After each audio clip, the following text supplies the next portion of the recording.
Oke, saya mulai saja. Apa namanya? Ini saya kasih judul kluster kreatif. Tadi menggambarkan betapa potensi kita sangat besar di Indonesia ini. Jadi saya Handoko. Memang benar saya bukan sekolah di bisnis. Saya sekolahnya di FISIP UI jurusan kesejahteraan sosial, social worker gitu ya. Tapi saya senang art, jadi saya hobinya menggambar. Jadi saya suka sekali menggambar, coret-coret seperti ini. Nah, saya mulai berbisnis dari filosofi kopi. Saya CEO pertama Filosofi Kopi, saya founder dari Filosofi Kopi. Kami bikin Filosofi Kopi, saya sekaligus produsernya Filosofi Kopi Movie. Kami bikin Filosofi Kopi berempat, ada saya, Ciko, Rio, Angga. Di sini saya cuma mau kasih gambaran betapa pandemi ini juga memunculkan kreativitas baru. Salah satunya adalah kami membuat filosofi kolaborasi, inisiatif Ciko misalnya bikin sepeda, karena Jakarta sangat booming sepeda. Kita berkolaborasi dengan produsen sepeda namanya Elemen, itu di sebuah kota kecil di Jawa Tengah, di Kendal, dan sepedanya sangat laku. Produksi pertama 1.500 habis, batch kedua 1.500 lagi habis, sekarang produksi batch ketiga. Dan kita bikin juga kolaborasi dengan petani-petani kopi, dengan fashion segala macam, dan filosofi kopi ini bisa dibilang sudah 5 tahun, tapi menjadi sebuah lifestyle yang sangat kuat di beberapa kota. Kami buka di Makassar, di Semarang, di Jogja, dan di Jakarta, di Melawai. Intinya sih, saya menyusun secara konsep, kita punya creative capital, yaitu kopi itu sendiri, creative conversational capital yang sangat kuat tentang kopi, melalui film, melalui culture, melalui musik, dan akhirnya menjadi sebuah kekuatan yang luar biasa.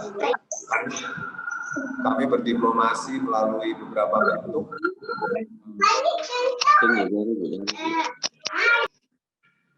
dari fashion sampai musik sampai film, dan kami membangun istilah saya secara organik itu intellectual property-nya filosofi kopi, sehingga berkembang menjadi sebuah ekosistem yang kuat, dari movie, musik, buku, web series, e-commerce, fashion, dan lain-lain, game, radio play, segala macam. Jadi kita sebenarnya membangun konten, dan ini sebenarnya sebuah peluang yang sangat valid di Indonesia ya, bahwa kita ternyata kaya sekali ya, kaya kopi, kaya kakao, kaya vanila, dan lain-lain, dan kita bisa kembangkan menjadi sebuah kekuatan kopi, dan kita juga bisa menyinggung masalah lingkungan, peduli terhadap burung misalnya, terhadap sekawanan amang, monyet, segala macam. Jadi sebenarnya peluang kita banyak, sehingga saya sendiri sebenarnya menjalankan sebuah model bisnis berbasis inovasi, banyak melakukan kolaborasi, co-creation, membangun konten, dan ini yang saya bikin di M-Block juga, dan beberapa proyek yang saya jalankan. Nah, kenapa saya senang diundang teman-teman di Bremen ini, karena mudah-mudahan dengan saya sharing ini saya bisa bersilaturahmi dan bisa selalu menyebarkan semangat bahwa brand lokal ini memiliki peluang yang sangat besar, dengan spirit kolaborasi yang memakmurkan. Kita bisa bikin banyak hal sebenarnya di Indonesia. Kita bisa punya bonus demografi yang sangat kuat, kita bisa membangun ide dari crowd, dan kita bisa melakukan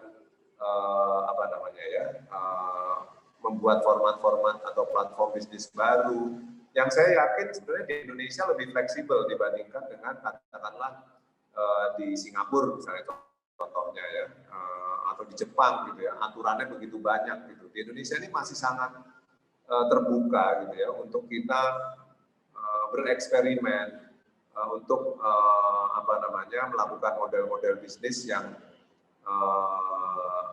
berbasis cerita yang kuat, sehingga kita bisa membangun ini menjadi sebuah kekuatan dan kita bisa membangun value creation. Nah ini berikutnya saya akan cerita tentang M-Block.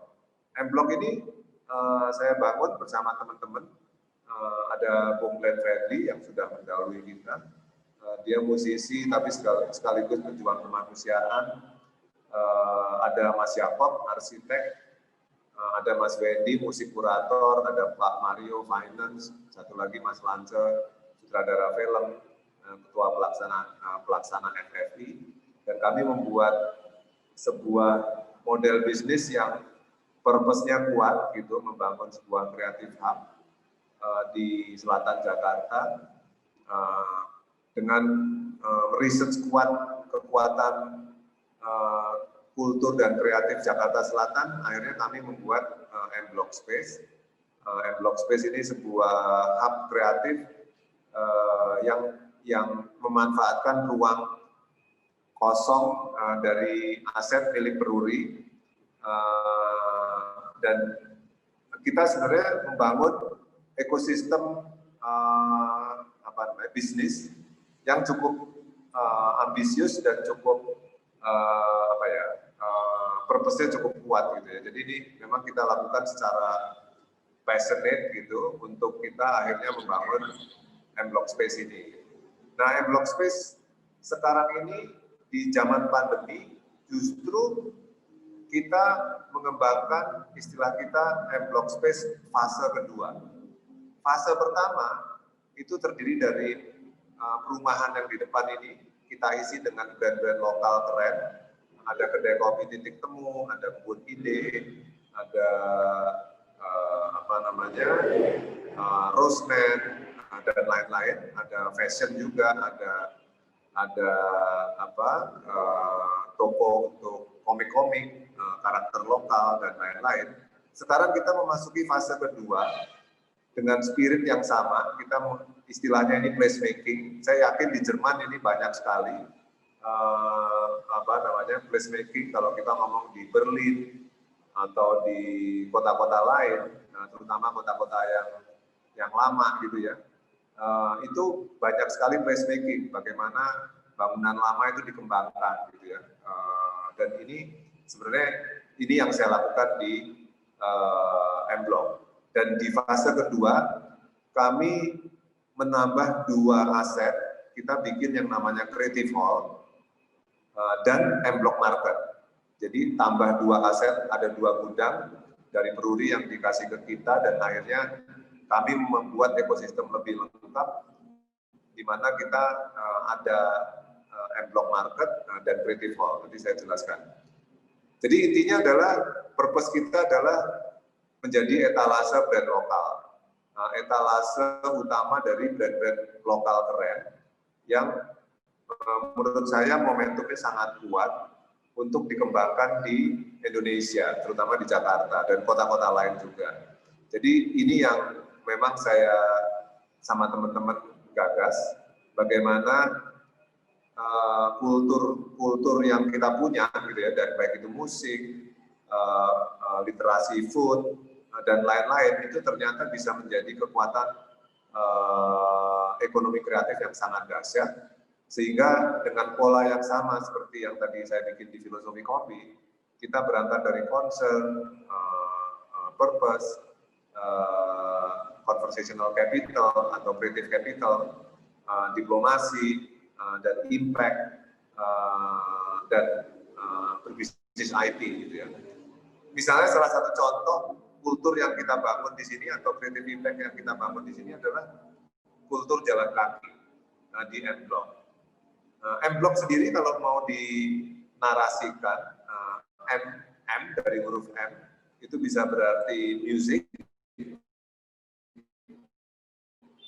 meetings, makers, meal, tempat makan, tempat millennials ngumpul, ada market juga, dan dia menjadi sebuah movement, movie gitu ya, dan adanya di Melawai, dan adanya juga di bekas pabrik uang, money gitu, dan ini menjadi tempat untuk mencari uang juga gitu ya, meng-create sustainability dengan menjadi entitas bisnis yang sustainable. Ini program-program yang kita bikin M-Block Academy setelah adanya COVID, dan kita bikin emerging akustika, emerging talent gitu bagi musisi-musisi muda. Ini kita lakukan secara digital, dan ini menjadi ekosistem juga untuk memperkuat hub kami gitu ya, creative hub kami. Dan ini menjadi kayak semacam talent pool gitu, tempat berkumpulnya orang-orang kreatif dari musik, komik, tanaman, makanan, dan lain-lain, dengan masing-masing authenticity yang kita miliki gitu. Indonesia banyak sekali sebenarnya narasi-narasi yang bagus, dan ini menjadi kekuatan yang sangat luar biasa, sehingga kita menjadi hub bagi musik, bagi food, tempat engagement, dan tempat bagaimana publik bisa berpartisipasi, bisa terlibat dengan membawa narasi lokalitas yang sangat kuat. Nah, tadi sudah saya bilang di M-Block Market sebagai fase kedua, kami mencoba menangkap peluang kebangkitan brand lokal yang sangat luar biasa gitu ya, dengan munculnya kesadaran publik terhadap lokalitas gitu. Kami membuat namanya M-Block Market. Jadi M-Block Market ini kita bikin untuk dalam tanda petik merayakan kebangkitan dari para UKM yang sangat luar biasa ya, terutama UKM-UKM muda gitu, para produsen vanila, kakao, beras, terutama esensial ya, barang kebutuhan pokok, minuman, segala macam. Jadi kita tidak hanya membangun grocery store, tapi The Market adalah sebuah movement memberdayakan brand-brand lokal, dan ini sangat luar biasa ketika kita membangun seperti ini. Ini kita akan buka di akhir bulan Februari ini, jadi tinggal 1,5 bulan lagi. Nah, sekarang sudah mendekati selesai. Kita sedang mengkurasi produk-produknya, dan yang menarik nanti kita di dalam grocery store-nya akan ada cafe gitu. Jadi membawa konsep farm to table, sayuran atau ikan-ikan paling seger nanti akan disajikan oleh chef-chef muda, chef-chef yang dahsyat-dahsyat gitu ya, seumur dengan teman-teman semua. Dan ini adalah ruang talenta yang akan kita bikin. Di samping itu kita ada creative hall di sebelahnya. Itu ada semacam tempat kelas yang bisa menjadi multifunction gitu ya. Bisa jadi tempat pameran furniture atau tempat auction kopi, auction buah-buahan, atau juga sneakers, pameran sneakers atau kelas-kelas yang dibikin di sini, dan juga di sini akan menjadi tempat yang sangat nyaman untuk berbelanja dan menikmati pasar, suasana pasar. Dan kita akan membuat aplikasi atau omni channel. Kita juga membuat aplikasi namanya Scan to Go. Nanti orang tinggal scan, ketahuan sourcing-nya dari mana, dan tinggal nanti ada delivery gitu ya. Jadi ini sebuah perayaan traceability atau lokalitas yang sangat seru. Ini di saat pandemi kami juga sering mengadakan kayak pop-up market gitu ya untuk brand-brand lokal kita, dan memang sekarang zamannya brand lokal pada keren-keren, semua kita kurasi, kita eksis gitu ya. Nah, Mungkin sampai di sini, mungkin silakan kalau mau bertanya-tanya nanti saya lanjutkan.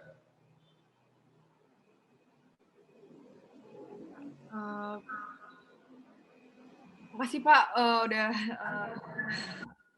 bikin materinya. Saya ada pertanyaan sih Pak.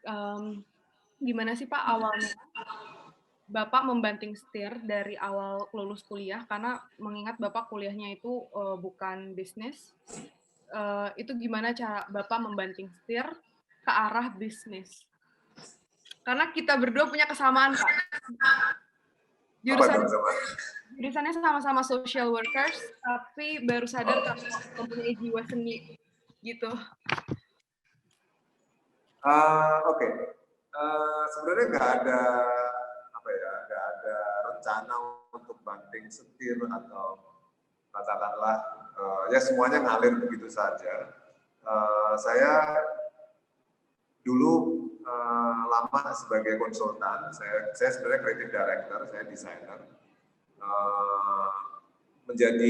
menjadi katakanlah saya sebut sebagai makers, gitu ya, dari consultant menjadi makers. Itu ketika saya sadar bahwa Indonesia ini ternyata kita ini bangsa konsumer, gitu ya. Kita ini bukan bangsa produser. Jadi di situ saya pelajari dan akhirnya saya merasa wajib untuk jadi produsen. Saya harus produce sesuatu gitu, karena kita terlalu lama dijajah gitu ya oleh brand-brand luar gitu ya. Apalagi saya di advertising mempromosikan brand-brand luar gitu ya, yang sebenarnya nggak bagus-bagus amat, tapi saya disuruh mengemas seolah-olah bagus gitu ya. Jadi menurut saya sebagai generasi sekarang, gitu, apalagi saya yang sudah cukup telat gitu, saya berkewajiban untuk merubah itu gitu. Kita harus menjadi makers, gitu. Kita harus produce sendiri barang kita gitu.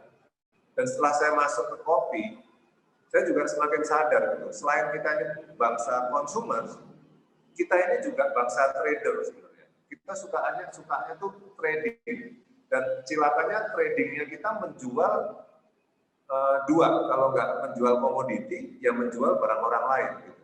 Makanya saya tidak heran kalau di Tokopedia itu brand-brand lokal itu kurang dari 20%, mungkin kurang dari 15%. Selebihnya adalah produk-produk dari Cina.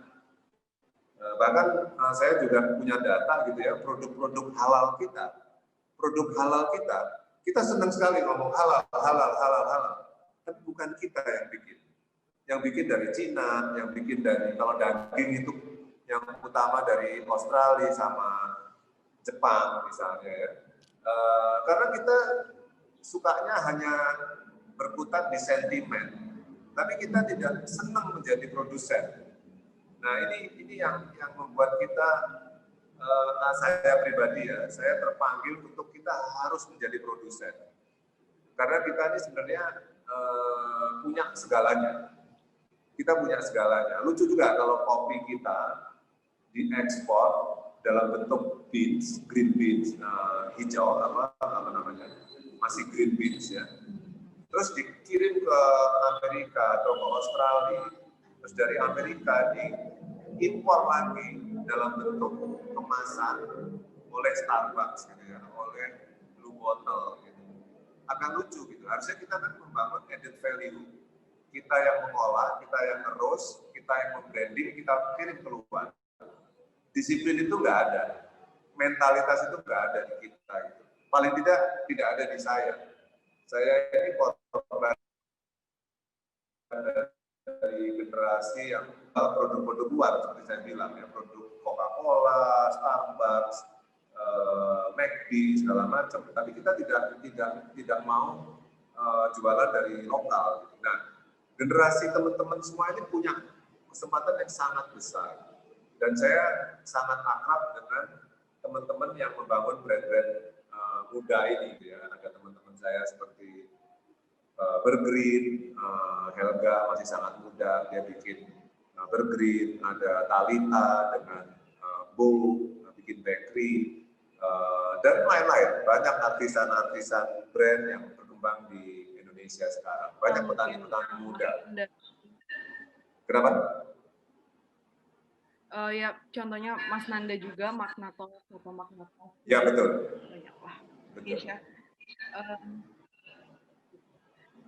Fun fact, Pak, benar nggak sih, Pak, Bapak yang buat slogan teh botol sosro? Kenapa? Betul nggak sih Bapak yang bikin slogan teh botol sosro? Apapun makanannya, minumnya teh Oh botol. iya, dulu. Tapi sampai sekarang Betul. masih hits, Pak. Ya, masih hit, tapi saya nggak boleh bangga ya. Itu masalah milik saya gitu. Karena kan saya sebagai konsultan aja gitu. Jadi saya merasa itu udah masa lalu dan apa ya?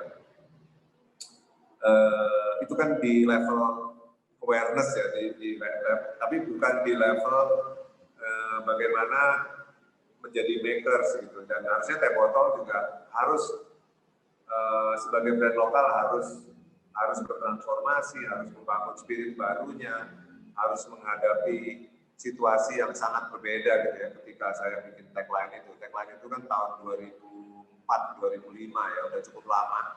Nah, saya nggak tahu apakah masih relevan atau tidak. Menurut saya zamannya udah sangat berubah. Mungkin teman-teman yang lain punya pertanyaan, kayaknya nggak enak Pak kalau kita ngobrolnya berdua doang. Bisa di chat. Ya. Oke, ini dari Warkop Bremen. Teruntuk Pak Handoko, izinkan kami bertanya. Perkenalkan, kami dari Warkop Bremen. Kami dari Warkop Bremen yang bertujuan untuk berpartisipasi dalam memperjuangkan kopi Indonesia di kancah internasional. Nah, kira-kira apakah filosofi kopi ke depannya juga akan merambat di kancah internasional, Pak? Untuk pertanyaan kedua, untuk masuk ke pasar yang lebih luas, pastinya kita membutuhkan specialty kopi. Pada dasarnya, untuk pasar Eropa masih terbuka kuota kopi yang sangat banyak. Namun, kendalanya permintaan itu belum dapat diimbangi dengan jumlah hasil specialty kopi kita, Pak. Apakah filosofi kopi juga telah menyiasati hal tersebut? Mungkin dengan berhubungan langsung dengan petani kopi dan membina agar dapat menghasilkan kopi yang dapat bersaing dan di atas kertas dapat dipasarkan lebih luas lagi. Ini salah satu brand lokal Pak, dibuat sama anak-anak muda di Bremen. Produk lokal. Ya, oke. Memang kalau kita ngomong produk kita diekspor atau pengen dijual di Amerika atau di Eropa atau di Australia atau di negara lain, pasti pengen ya, nggak mungkin nggak pengen kita. Cuman saya merasa kita harus punya strategi yang lebih solid gitu ya. Saya merasa sekarang ini saya lagi mempersiapkan strategi yang lebih solid dalam arti kita ini sebenarnya sudah sangat saya nggak mau ngomong kopi dulu ya secara keseluruhan ya. Kita ini sangat ketinggalan dibandingin Thailand. Kita udah tahu dibandingin Thailand kita sangat ketinggalan. Katakanlah food chain dari Thailand itu cukup banyak di dunia. Saya nggak tahu di Bremen ya. Bahkan sekarang kita ini sudah kalah dengan Vietnam. Vietnam itu jauh lebih agresif dibandingin Indonesia gitu ya. Bahkan saya dengar kita udah mulai kalah dengan Laos.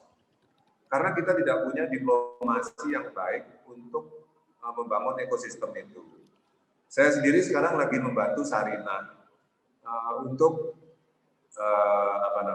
membangun narasi dan membangun ekosistem yang lebih baik. Kita butuh semacam ruang-ruang literasi food beverage yang sangat kuat, which is Indonesia ini sangat kurang diplomasinya. Katakanlah dibandingkan dengan Vietnam atau tadi saya sebut apalagi dengan Thailand, gitu. Apalagi dengan Korea gitu ya. Korea itu sekarang sangat luar biasa. Anak saya yang umur waktu itu SMP itu tiba-tiba ngajak saya untuk makan kimchi, gitu ya. Pergi ke restoran dan mau makan kimchi. Gitu. Itu karena efek dari film Korea yang begitu holistik pendekatannya sehingga bisa menjadi sebuah diplomasi yang sangat kuat gitu. Dan Indonesia ini kita nggak ada sebuah strategi yang sifatnya holistis gitu. Dan saya tidak mau terjebak pada strategi-strategi yang atau langkah-langkah yang sifatnya parsial gitu. Sehingga kalau kita jualan kopi, filosofi kopi jualan ke negara-negara Eropa, which is saya tahu marketnya sangat besar. Tapi kalau tidak diikuti dengan strategi yang besar, itu saya rasa umurnya nggak akan panjang. Katakanlah kita banyak ditawarin untuk buka, katakanlah di Washington atau di Eropa gitu ya. Tapi kalau ketika ekosistemnya nggak dibangun dengan baik, itu akan nggak lama gitu. Buktinya restoran Indonesia juga banyak yang tutup sekarang di luar negeri gitu ya. Karena menurut saya belum ada sebuah diplomasi atau kerjasama yang baik antara swasta, pemerintah, dan mungkin dengan publik Indonesia atau diaspora yang tersebar di seluruh dunia gitu. Saya merasa saya pengen sekali untuk melakukan itu dan saya pengen berbicara serius soal itu. Tapi butuh persiapan dan tim yang sangat solid untuk itu. Tapi intinya adalah pasti pengen. Saya sekarang juga sedang melobi untuk kenapa saya masuk Sarinah sebagai konsultan segala macam dan banyak berhubungan dengan katakanlah perkebunan, government segala macam untuk membangun ekosistem itu. Tapi pastinya pengen untuk ke sana. Makasih Pak untuk jawabannya. Sekarang dari ada Kang Somai namanya. Teruntuk Bapak Handoko, saya ingin bertanya mengenai metode apa yang Bapak ambil untuk menghadapi industri 4.0 di ranah industri makanan dari Indonesia. Apa saja yang sudah dilakukan dan sejauh apa prosesnya saat ini? Oke, jadi ketika membangun brand, katakanlah melalui konten atau melalui purpose tadi yang saya bilang, saya selalu punya disiplin kalau pertanyaannya 4.0, saya selalu membangun O2O ya, offline to online atau online to offline. Jadi ekosistem itu langsung saya bangun gitu ya, atau orang sekarang sebut sebagai omni channel gitu ya. Jadi penting sekali untuk membangun ekosistem itu. Kayak di filosofi kopi, kami sangat mengelola dengan baik offline to online-nya. Kami punya Instagram atau sosial media yang sangat aktif, punya e-commerce juga, punya e-store juga, dan juga membangun ekosistem yang sifatnya bekerjasama dengan marketplace seperti Tokopedia dan lain-lain. Jadi membangun brand melalui conversation itu sangat menguntungkan ketika kontennya memang kuat, karena pendapatan kami melalui digital juga sangat tinggi. Kami kayak tadi menjual sepeda, menjual beans, menjual apparel itu banyak melalui digital. Jadi di kantor pusat kami juga selalu kuat sistem yang dibangun seperti itu. Sama seperti yang sekarang saya membangun grocery store dengan teman-teman, secara digital dari awal sudah kami bangun, sehingga itu menjadi aset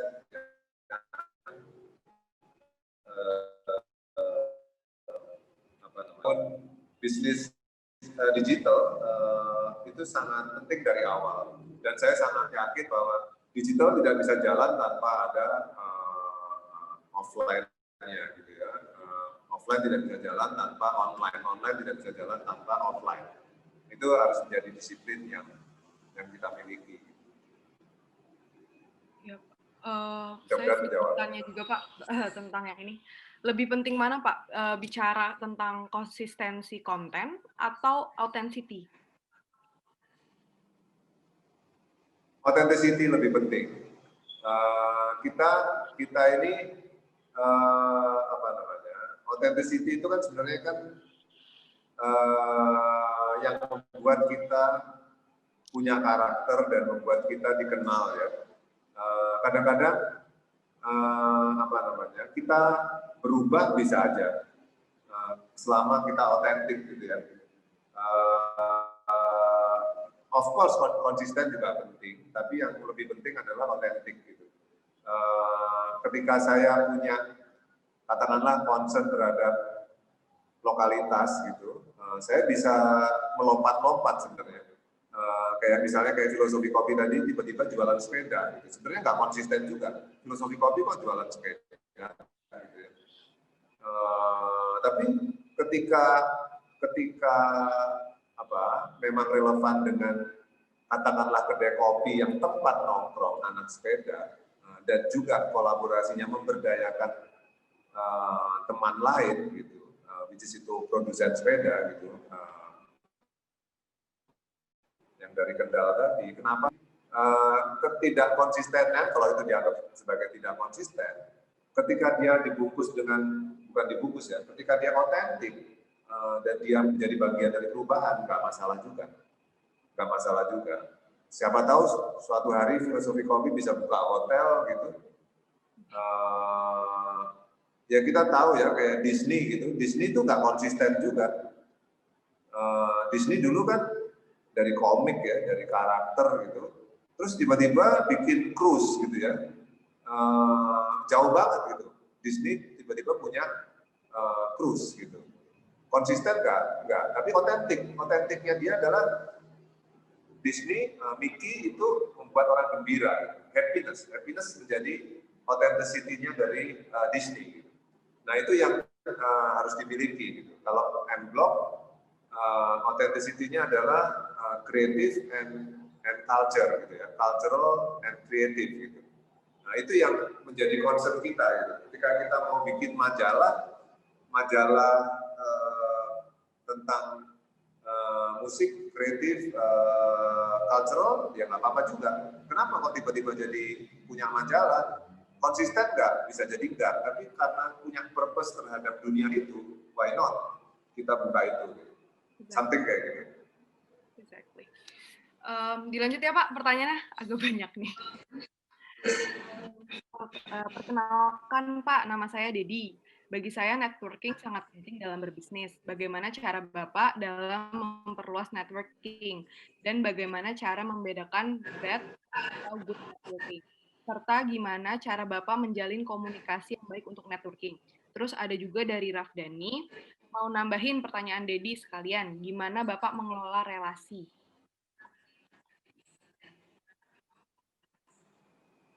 Tentang networking, Pak, gimana Bapak bisa kenal? Saya sangat percaya ya, tentang networking ya. Saya sangat percaya bisa. Halo, ya. Halo. Oke, tentang networking agak delay ya. Ya, saya menjawab tentang networking bahwa bisnis itu menurut saya sejatinya adalah connecting the dots, di mana kita menyambung-nyambungkan beberapa hal dan akhirnya ketemu gitu ya. Dan connecting the dots itu bisa dilakukan dengan networking yang baik. Gitu. Saya sebenarnya sejujurnya saya ini bukan orang yang pinter marketing ya. Saya bukan orang marketing, saya bukan orang yang pinter jualan. Karena saya background-nya orang kreatif. Saya bukan orang marketing, saya mungkin agak gengsi berjualan gitu. Tapi entah kenapa saya tiba-tiba terjebak berjualan gitu ya, convince orang gitu, membuat networking gitu. Tapi intinya adalah connecting the dots itu akan lebih mudah ketika kita punya purpose tadi, ketika kita punya sebuah concern yang jelas. Ketika saya misalnya misalnya concern saya di dunia kreatif, gitu ya. Saya memperjuangkan brand lokal, gitu. Saya memperjuangkan kreatif lokal. Itu menjadi penting untuk saya bisa membangun connection. Saya sering sekali juga dianggap sebagai orang yang saya sering dianggap, oh Mas Handoko bisa ya bergaul dengan millennials gitu, dengan anak-anak muda, karena saya banyak sekali membangun koneksi dengan anak-anak muda. Bagi saya millennials. Millennials itu bukan mengenai umur menurut saya. Millennials itu mindset sebenarnya. Ketika kita menjadi warga dunia yang punya concern, punya spirit untuk memperbaiki lingkungan, punya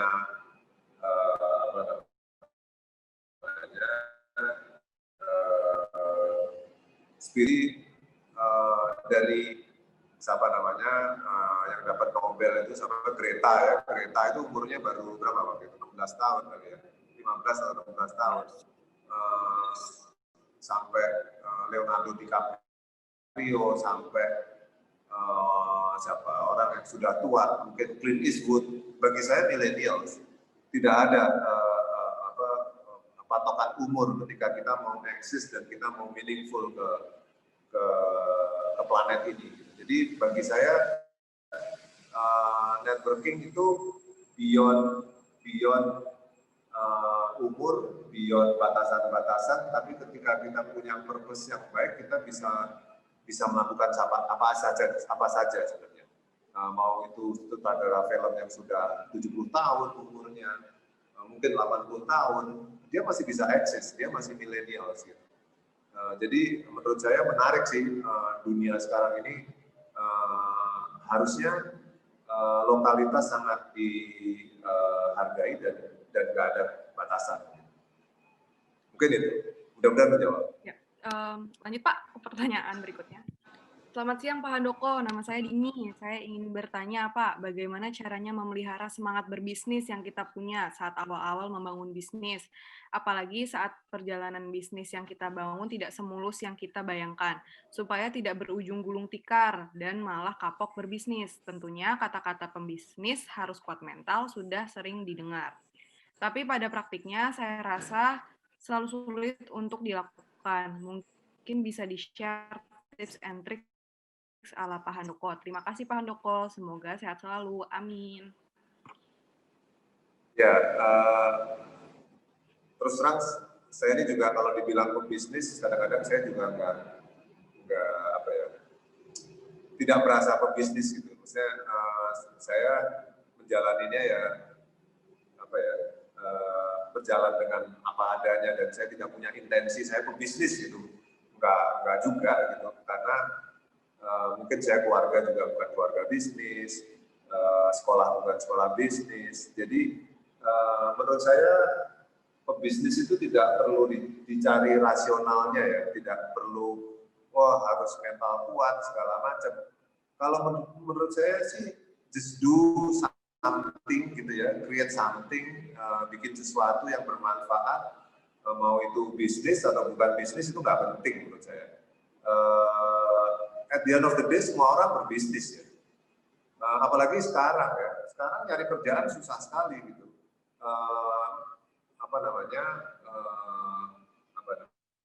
Ekosistemnya berubah. Dulu justru zaman saya itu kan saya masuk kuliah tahun 83 ya di FISIP UI, ketahuan umurnya nih. Dulu masih disedot oleh katakanlah industrialisasi gitu ya. Dulu masuk kerja kalau nggak di media, di advertising atau di big corporation segala macam. Sekarang udah beda sama sekali.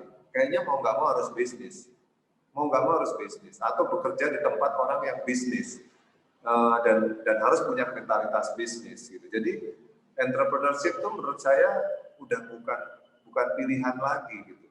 Dan sekarang semakin kesini saya amati ya teman-teman saya sekarang bisnis dari rumah-rumah gitu ya. Banyak Mungkin yang saya sebut, saya nggak tahu di Bremen ya, saya rasa sama. Spirit neighborhood itu kuat sekali muncul. Brand-brand yang dengan spirit neighborhood itu sangat muncul di Indonesia. Dan saya dari pengamatan saya di luar negeri juga muncul bagaimana orang semakin sadar dengan lingkungan, tidak mau membeli sesuatu yang tidak bertanggung jawab sambil mengotori emisi gas buang segala macam, lebih senang beli ke tetangga segala macam, urban farming muncul, shop-shop kecil, bakery, coffee shop segala macam, lokalitas muncul. Jadi menurut saya merasa bahwa semua orang harus bisnis.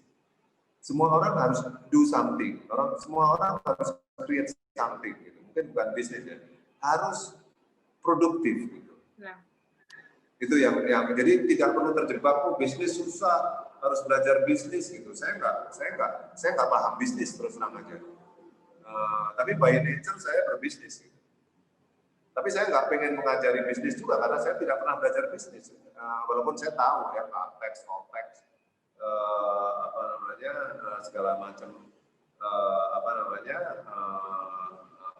ilmu bisnis ya saya pelajari melalui Google dan saya baca Harvard Business Review, Fast Company, Monocle, Economist, semua buku-buku bisnis saya baca tanpa saya bermaksud untuk karena saya pengen bisnis saya baca buku ini gitu ya, atau karena saya orang bisnis saya langganan Harvard Business Review gitu. No, karena saya melihat artikel di Harvard Business Review itu menarik. Harvard Business Review bagi saya kayak majalah gitu, sekarang ini.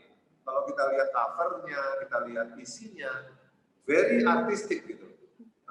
Fast Company juga sangat artistik gitu. Jadi saya melihatnya nggak ada bedanya gitu antara Fast Company dengan saya katakanlah majalah Kinfolk gitu, atau majalah Frankie gitu. Bagi saya nggak ada bedanya.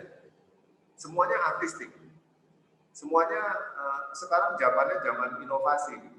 Itu yang saya lihat. Saya nggak tahu, mungkin kalau di kuliah bisnis mungkin tidak begitu. Karena saya untung tidak pernah kuliah bisnis. Mungkin kalau di kuliah bisnis ngomongnya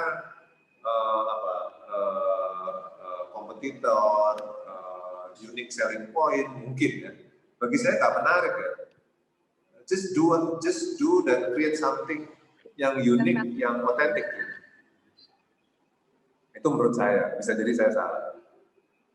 Ya mungkin kita bisa lihat dari beberapa kacamata juga Pak, tapi kan ini kacamata Pak Handoko. Yeah. Orang yang sebetulnya memiliki jiwa seni yang tinggi gitu. Dan terus kayaknya oke. Ini 2 pertanyaan terakhir mungkin. Mungkin ini dari Warkop Bremen lagi Pak. Mungkin kurang puas dengan yang tadi. Mungkin begini Pak, kita sudah menjalin komunikasi dengan lokal brand Jerman untuk menjadikan Indonesia sebagai selling value, khususnya di bidang kopi dan coklat. Lokasinya di selatan Jerman dan itu diinisiasi oleh anak-anak muda Jerman. Jerman, bukan orang Indonesia. Kalau kita ingin mensajikan end-to-end produk, memang membutuhkan strategi yang lebih solid lagi. Namun Pak, berdasarkan kondisi lapangan ada hal yang sebenarnya bisa kita lakukan dulu, khususnya untuk komoditi ini. Yang menjadi kendala besar itu adalah quality yang diimbangi quantity. Apakah ada solusi yang sudah dilakukan oleh filosofi kopi untuk mengatasi kendala tersebut? Sorry, bisa dipersingkat nggak jawab pertanyaannya supaya jadi. Namun Pak, berdasarkan kondisi lapangan, ada hal yang sebenarnya bisa kita lakukan dulu, khususnya untuk komoditi ini. Yang menjadi kendala besar itu adalah quality yang diimbangi quantity. Apakah ada solusi yang sedang dilakukan filosofi kopi untuk mengatasi kendala tersebut?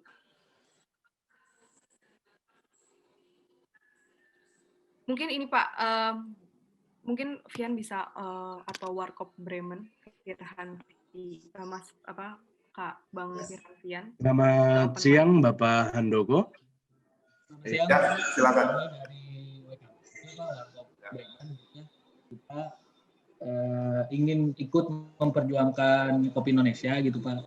Terus kebetulan kita juga sudah menjalin komunikasi dengan beberapa lokal brand dalam tanda kutip orang-orang di Jerman itu.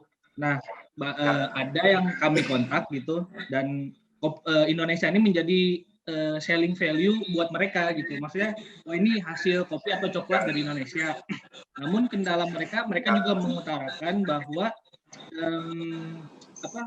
quality itu tidak berimbang sama kuantitinya, artinya masih kurang gitu. Dan jujur mereka kualitinya kurang ya. Ya, jujur mereka kebingungan juga untuk gimana nih caranya gitu kan. Tentunya dengan yang paling gampang tuh kan ikut juga membina petani itu gitu kan, agar kualitinya bisa kuantitinya betul, kuantitinya bisa masuk juga gitu. Iya. Nah, mereka mengalami kendala di situ karena mereka sendiri bukan orang Indonesia gitu kan. Akhirnya kita ngobrol sama kita dan kita pun agak buntu sebenarnya masalah ini gitu kan. Makanya kebetulan berbicara sama Pak Handoko yang memang berkecimpung juga di dunia ini sudah lama gitu Pak. Apakah kira-kira sudah ada yang dilakukan, apakah gimana gitu Pak? Ya. Oke, saya nangkep. Makasih Pak. Terima kasih Pak. Oke, jadi sama-sama. Jadi gini, saya memang sudah cukup menerjuni kopi cukup lama, sehingga saya juga karena berangkat dari film, kita meriset saya, berkenalan dengan banyak petani. Saya sama Rio Dewanto kebetulan juga bikin TV program tentang petani kopi, barista segala macam, namanya Viva Barista di Metro TV. Saya yang menyutradarai sendiri, sehingga saya banyak kenalan dengan petani-petani kopi. Jadi memang kita punya problem sangat serius dengan kualitas, sehingga kasarnya gini, orang tua petani nggak mau anaknya jadi petani di Indonesia itu. Itu terjadi cukup lama ya. Nah, sekarang ini muncul petani-petani muda yang berkolaborasi dengan barista-barista muda juga, barista-barista champion, seperti Aga Barista, Michael Yasin, Yosi Tanu, segala macam, banyak barista-barista keren-keren, muda-muda, yang berkolaborasi dengan petani-petani muda yang keren-keren juga. Salah satunya contohnya adalah namanya Lisa and Leo Organics, itu di Simalungun. Jadi jawaban dari problem itu adalah sebenarnya transparansi dari petani-petani kita yang mengolah kebun kopinya secara proses itu solid. Jadi dari nanam, pemupukan, pruning, motong kopi, sampai pemeliharaan, petik merah, nyuci, mengelupas, sampai sortasi, roasting, menjemur dan roasting dan seterusnya. Itu harus dilakukan dengan baik dan benar dan harus transparan. Itu yang membuat kopi kita dipandang oleh pembeli. Dan itu bisa dilakukan, sudah dilakukan. Saran saya adalah berkolaborasilah dengan petani-petani seperti itu. Banyak sekali petani-petani muda nanti bisa menghubungin saya, dan saya bisa menghubungkan, karena kita lack of informasi tentang itu. Kalau dibandingkan dengan petani-petani dari Panama, katakanlah, petani-petani dari Panama itu keren-keren, kaya-kaya, sangat keren lah ya, keren, jadi lifestyle dan harusnya seperti itu. Petani itu harusnya profesi yang kaya. Di kita ini petani kesannya kayak terpinggirkan. Gitu. Tapi sekarang mulai muncul petani-petani yang keren ini dari di Takengon, di Gayo, di tadi Simalungun dan tempat-tempat lain. Dan di luar itu juga mulai muncul, kalau tadi disebut kakao, cara teman-teman kita, salah satu contoh adalah Pipiltin. Mbak Tisa, sahabat saya, itu yang bikin Pipiltin, dia berkolaborasi dengan petani-petani di Wamena. Dan petani di Wamena itu akhirnya Mbak Tisa dapat penghargaan internasional, dan kemarin sampai didatangi oleh putri dan pangeran dari Belanda ke tempatnya Mbak Tisa, Pipiltin, karena dia memberdayakan burung-burung yang hampir punah di kebun kopi di Wamena. Nah, narasi-narasi seperti itu yang secara kualitas membuat kopi atau kakao atau apapun di Indonesia itu menjadi bagus. Jadi dengan kata lain, jawabannya kualitas nggak bisa kompromi dan harus berkolaborasi dengan sourcing, dengan petani. Itu yang mungkin bisa jadi menjawab. Nanti kita bisa kontak-kontakan soal itu. Ya, terima kasih Pak. Mudah-mudahan menjawab. Ya. Next pertanyaan dari Rizal Fadilah. Sore Mas Handoko, boleh nanya top 10 buku rekomendasi Mas buat dibaca untuk kita yang mau total di entrepreneurship. Kalau kebanyakan top 3 juga boleh deh. BTW Mas Handoko ini ya berkarya juga melalui buku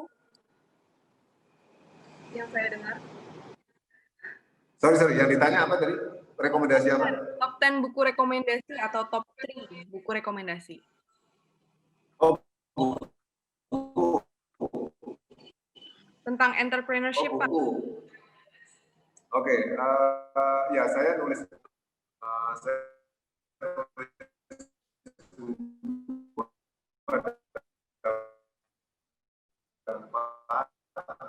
kalau tentang entrepreneurship, apa ya? Kan saya suka buku-bukunya Simon Sinek, itu kayaknya cukup populer.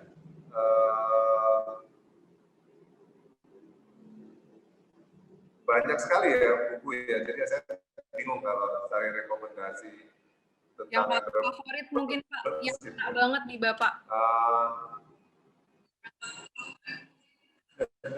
Favorit terakhir saya ya buku-bukunya Sapiens saya suka, si siapa namanya, yang orang apa dia, orang Mesir ya, terus Zero to One saya rasa wajib dibaca. Buku-bukunya Elon Musk saya juga suka. Saya kalau Zero to One itu si siapa namanya yang bikin PayPal itu. Salah satunya Elon Musk yang buat PayPal ya. Mungkin seputaran ya. situ. Ya. Mungkin pertanyaan sudah terjawab. Mungkin ada yang ingin bertanya lagi. Bapak lagi waktu free gini atau gimana Pak? Saya sebentar lagi meeting sih, jam 6.15. Oh, oke. Oh, mungkin Zero to One ya Pak, bukunya. Wow. Zero to One, betul. Siapa yang ngarang jadi lupa saya.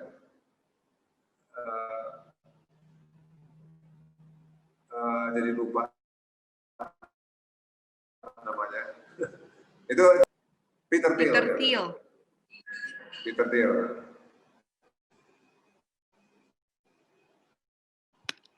Ya buku-bukunya Malcolm Gladwell juga wajib baca. Malcolm Gladwell, Seth Godin itu wajib baca menurut saya. Seth Godin kan banyak sekali bukunya. Mungkin segitu aja Pak tanya jawabnya. Bapak abis ini ada acara lagi. Ya. Terima kasih Pak sebelumnya mau join ngobrol-ngobrol sharing dengan kita. Ini juga kayak apa ya, salah satu kesempatan lah buat kita juga kenalan langsung ngobrol-ngobrol sama Bapak di tahun baru ini. Ya, saya juga terima kasih diundang. Hubungan yang baik seperti ini yang insya Allah juga membangun kita semua buat terus berkarya, nggak pernah berhenti, produktif terus. Ya pokoknya di umur-umur segini fokusin aja berkarya. Terus mungkin ada pesan-pesan dari Bapak buat generasi kita. Ya, kalau ini karena teman-teman di Bremen, saya sebenarnya sangat berharap teman-teman yang sekolah di luar gitu ya untuk punya pandangan yang lebih luas gitu ya, manfaatkan referensi-referensi sebanyak-banyaknya gitu. Karena kadang-kadang apalagi sekarang di zaman pandemi, saya tahu mungkin di sana juga stres, tapi Jerman sebenarnya salah satu kota negara yang harusnya banyak sekali referensi yang bagus ya, karena kebetulan saya suka arsitek. Saya belum pernah ke Berlin, sebenarnya saya pengen sekali ke Berlin untuk melihat tempat-tempat yang keren-keren di Berlin sebagai pusat budaya. Selain sekarang Lisboa ya, Lisboa itu kayak next Berlin gitu dalam konteks culture. Saya ke Belanda sudah pernah, tapi ke Jerman malah belum, waktu itu nggak sempat. Terus belum banyak